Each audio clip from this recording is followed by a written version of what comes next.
కులం, మతం, వయసుతో సంబంధం లేకుండా, ప్రాంతంతో సంబంధం లేకుండా ప్రతి ఒక్కరూ ఎంతో ఆనందంగా జరుపుకునే పండగ ఏదైనా ఉందంటే అది వినాయక చవితిని చెప్పుకోవాలి.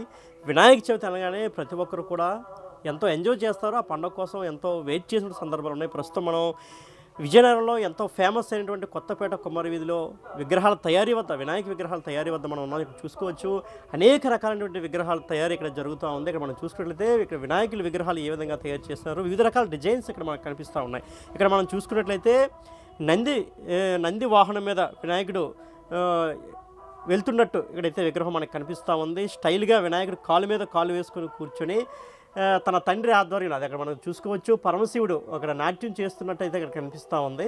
అదేవిధంగా మనకు చూస్తే నంది చూడొచ్చు. అదేవిధంగా అక్కడ మనం ఒక లేగ దూడని కూడా మనం అక్కడ చూడొచ్చు. సో ఇదంతా కూడా అంటే మొత్తం అంతా చూపలను ఆకర్షించే విధంగా ప్రతి ఒక్కరు కూడా ఒక డిఫరెంట్ విగ్రహాలను తయారు చేయాలి. ఏమంటే ఒక్కొక్కరు ఆలోచన తగ్గట్టుగా, ప్రతి ఒక్కరికి కూడా తమ ఆలోచన తగ్గట్టుగా విగ్రహాలు ఉండాలి. అంటే వివిధ రూపాల్లో ఉన్నట్లయితే కొనుగోలుదారులు కూడా ఎంతో ఇంట్రెస్ట్ చూపిస్తున్న ఒక ఉద్దేశంతో ఇక్కడ మనం చూసుకోవచ్చు. ఇక్కడ కూడా ఒక పెద్ద నంది ఇక్కడ మనకు కనిపిస్తూ ఉంది. ఒక పెద్ద నంది మీద అయితే వినాయకుడు ఆశీనులై ఉన్నారు. ఇక్కడ మనం చూడొచ్చు, స్పష్టంగా చూడొచ్చు. అదేవిధంగా అనేక విగ్రహాలు ఇక్కడ మనకైతే కనిపిస్తూ ఉన్నాయి. అంటే ఒక్కొక్కటి కూడా ఒక్కొక్క రూపంలో మనకి ఇక్కడ కనిపిస్తున్నటువంటి పరిస్థితి అయితే ఉంది. మనం చూడొచ్చు, నందిని మనం చూడొచ్చు. నంది అంటే ఇక్కడ మనం చూసుకున్నట్లయితే పెయింటింగ్ అనేది చాలా స్మూత్గా మనకు ఉందన్నమాట. అంటే ఒక పాలరాతి విగ్రహం ఏ విధంగా ఉంటుందో ఆ విధంగా ఎంతో స్మూత్గా పట్టుకుంటే మనకి ఎంతో స్మూత్గా ఉన్నటువంటి పరిస్థితి మనకు కనిపిస్తాయి. ఇదే విధంగా ఇక్కడ చూసుకున్నట్లయితే వినాయకుడు కాలు మీద కాలు వేసుకుని ఈ యొక్క తొండాన్ని చూడొచ్చు. ఎలా అంటే వినాయకుడికి గజరాజు యొక్క మొహాన్ని తగిలించారు, ఆయన ఫేస్ని తగిలించారు అంటే మనందరికీ తెలుసు. కానీ ఇక్కడ చాలా స్పష్టంగా అంటే ఒక గజరాజు యొక్క తొండం ఎలా ఉంటుందో దాన్ని చాలా స్పష్టంగా చూపించే ప్రయత్నం అయితే ఇక్కడ జరిగింది. గతంలో ఏదైతే చూపించామో అవన్నీ మళ్ళీ తిరిగి కనిపించకుండా ప్రజలకి వచ్చేవారికి, అంటే వినాయక విగ్రహాలు, వినాయక మంటపాలు ఎవరైతే పెట్టుకుంటారో వాళ్ళందరికీ కూడా ఆకర్షించాలి ముఖ్యంగా. ఎందుకంటే గతంలో పెట్టిన డిఫరెంట్ కావాలి. ఎందుకంటే మనం కూడా కొత్తదనాన్ని ఎప్పుడు కూడా కోరుకుంటాం ఎప్పటికప్పుడు. కాబట్టి దానికి తగ్గట్టుగానే ఇక్కడైతే వినాయక విగ్రహాల తయారీ జరిగినట్టు మనకు చాలా స్పష్టంగా కనిపిస్తుంది.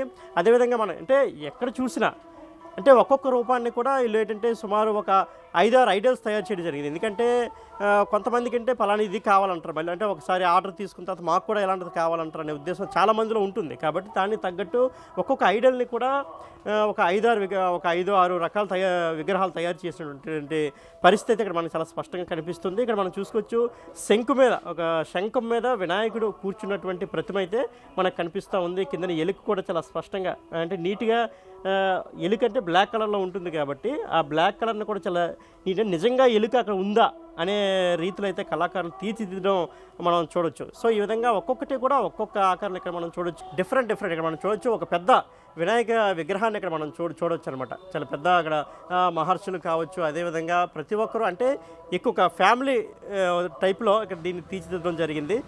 అంటే సుమారు మనకి చూసుకున్నట్లయితే ఈ విగ్రహం మనకి ఒక 10 నుంచి 12 అడుగుల ఎత్తు ఉన్నటువంటి వినాయక విగ్రహాన్ని మనం ఇక్కడ చూడొచ్చు. అంటే ఇలాగా అదేవిధంగా ఒక పెద్ద నంది పైన వినాయకుడు ఆశీనులు అయినటువంటి విగ్రహాన్ని ఇక్కడ మనం చూడొచ్చు. అంటే ఇలా డిఫరెంట్గా అయితే కళాకారులు తయారు చేస్తున్నటువంటి పరిస్థితి అయితే ఉంది. అంటే ఇక్కడ మనకు ఒక పెద్ద వినాయక విగ్రహాన్ని తయారు చేసి దాని చుట్టూ మళ్ళీ వినాయకుడు వివిధ రూపాల్లో ఉన్నటువంటి వినాయకులు అనమాట. మొత్తం అంతా కూడా మనం చూడొచ్చు.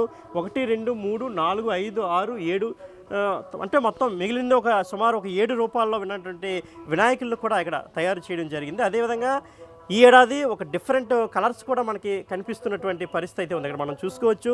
గతంలో మనం అంటే ఇటువంటి విగ్రహాలు విజయనగరంలో అంటే ఈ కలర్ ఆఫ్ టైప్లో, ఎందుకంటే మనం బ్లాక్ కలర్ చూస్తుంటాం, డిఫరెంట్ వేరియేషన్స్ కలర్స్ మనం చూస్తుంటాం. ఈ కలర్లో ఈ ఏడాది అయితే ఒక డిఫరెంట్గా మనకు కనిపిస్తూ ఉంది. ఎందుకంటే ఆ వినాయకుడు ఆభరణాలు ధరించినట్టు, అదేవిధంగా అక్కడ ఒక డైమండ్స్ ఆయన పెట్టుకున్నట్టు ఈ కిరీటం కావచ్చు, అదేవిధంగా మొత్తం ఈ యొక్క పెయింటింగ్ కావచ్చు, ఒక డిఫరెంట్ లుక్ అయితే కనిపిస్తూ ఉంది.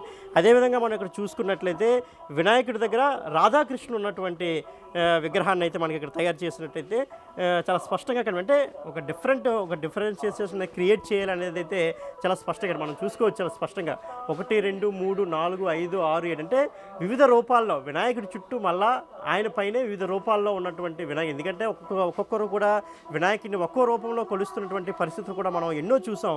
ఇప్పుడు కాణిపాక వినాయకుడి దగ్గరికి వెళ్తుంటాం. అంటే ఇలా డిఫరెంట్ వినాయకులు మనం చూస్తూ ఉంటాం. అటువంటి పరిస్థితులు కూడా కల్పించాలి అంటే కొనే వాళ్ళకు ఒక ఆసక్తి కలగాలి. ఏంటి వినాయకుడు, అసలు ఏంటి వినాయకుడు ప్రత్యేకత ఏంటి, ఎందుకు ఇంతమంది వినాయకులు ఉన్నారు, ఇటువంటి డిఫరెన్సియేషన్ కూడా ప్రజలకి తెలియాలి, వాళ్ళకి కూడా ఒక కొత్తదనాన్ని చూపించాలనే ఉద్దేశంతో తయారు చేసినట్టు కనిపిస్తే ఇక్కడ చూసుకోవచ్చు మనకి సింహం మీద కూర్చున్నటువంటి వినాయకుడు. ఇక్కడ సింహం మీద కూర్చున్న వినాయకుడు, అక్కడ అదేవిధంగా తండ్రి శివుడు, అదేవిధంగా పార్వతి, అంటే ఈ విధంగా దుర్గాదేవి కావచ్చు, మొత్తం అన్నీ కూడా ఒక ఫ్యామిలీ టైప్లో ఈ యొక్క విగ్రహాన్ని అయితే తయారు చేసినట్టు మనకి తెలుస్తూ ఉంది. అదేవిధంగా ఇక్కడ మనం చూడొచ్చు వినాయకుడికి పెయింటింగ్ వేస్తున్నారు అక్కడ, అంటే పెయింటింగ్ వేస్తున్నటువంటిది వినాయకుడు మనం చూసాం. ఇంకా అంటే తయారు చేస్తున్నట్టు గత సుమారు ఏంటంటే నెలల తరబడి అయితే వీటి యొక్క తయారీ అనేది జరుగుతూ ఉంటుంది.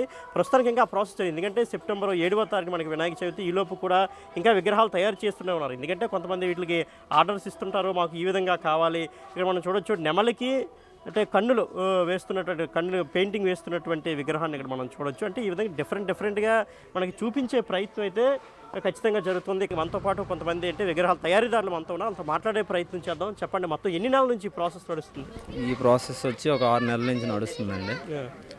6 నెలల నుంచి ఒక 11 మంది 12 మంది మేము స్టాఫ్తో ఉండి, అంటే ఒక రోజులో అయ్యేది కాదు ఇది.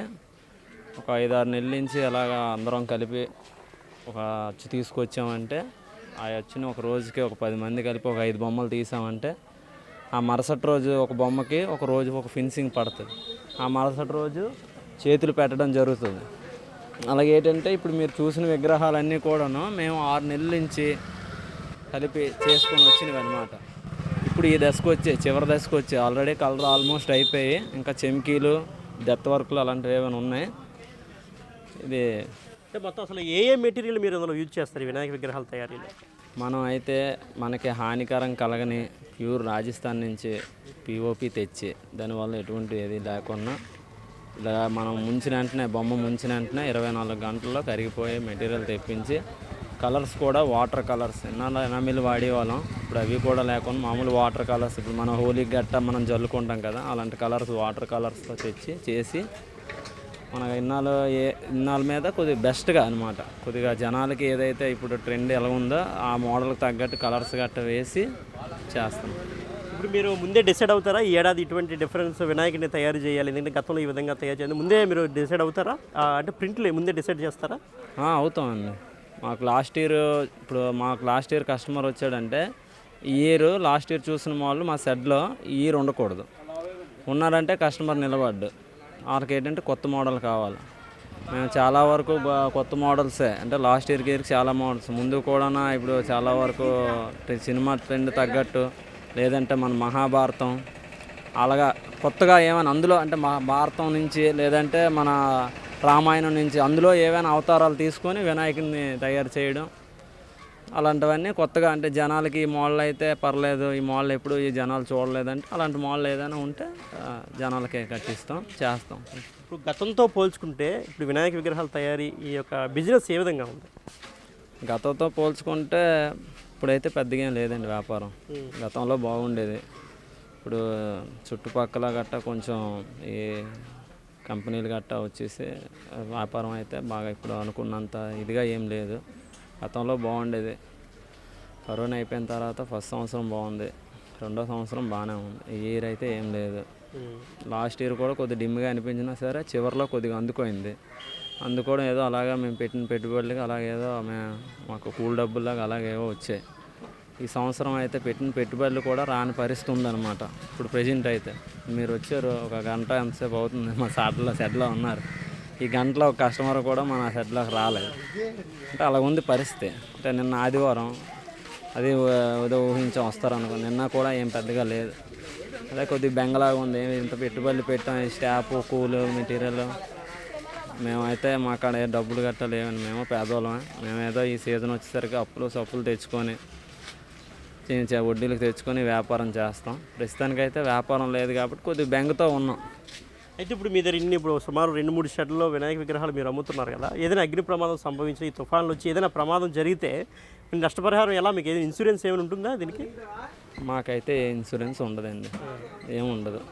ఇందులో అగ్ని ప్రమాదం ఏదైనా అంటే దీనికి అగ్గితో అయితే దీనికి ఏం ప్రమాదం ఉండదు. ఒకవేళ ఏమైనా తుఫాన్ వచ్చి ఏమైనా పెద్దగా గాలి వేస్తే, ఇప్పుడు ఈ తారపనులు ఉంటాయి కదా షెడ్లు వేస్తాం, అవి ఏమైనా ఎగిరిపోయే అవకాశాలు ఉంటే బొమ్మలన్నీ తడిసిపోయి మాకు ఏదైనా నష్టం వచ్చే అవకాశం ఉంటుంది, కానీ దానికోసం ఎవరు మాకు ఏది చేసే అయితే మాత్రం ఏం లేదండి. సో సో ఇది వినాయక విగ్రహాల తయారీ విధానం. సుమారు 6 నెలల నుంచి కూడా దీన్ని ప్రారంభించాం. అయితే రోజుకి 10 నుంచి 11 మంది కూలీలు, అంటే విగ్రహ తయారీదారులు కావచ్చు, కళాకారులు కష్టపడితే కానీ ఈ యొక్క విగ్రహం అనేది తయారు చేయలేమని చెప్తున్నారు. దాంతోపాటుగా మనం చూసుకున్నట్లయితే ఒక సంవత్సరం నుంచి ఇంకో సంవత్సరానికి వెళ్ళేటప్పుడు ఒక డిఫరెన్సియేషన్ క్రియేట్ చేయాలనే ఒక ఆలోచనతో అయితే మేము ఉంటామని అయితే వాళ్ళు మనతో చెప్తున్నారు. ఇది వినాయక విగ్రహాల తయారీ విధానం అనేది ఈ విధంగా ఉంది. ఇక్కడ కెమెరామెన్ హరీష్తో Shivashankar, big TV, Vizianagaram. For more videos like this, subscribe Big TV channel.